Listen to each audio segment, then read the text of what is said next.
Hola, hoy voy a hacer una presentación sobre España.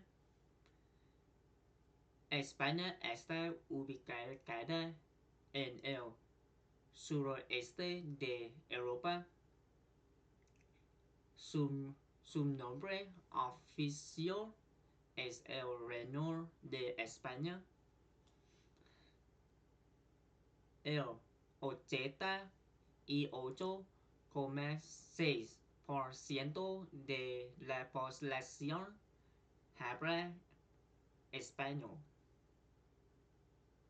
La capital del país es Madrid, una, una ciudad conocida por su historia, cultura y arquitectura.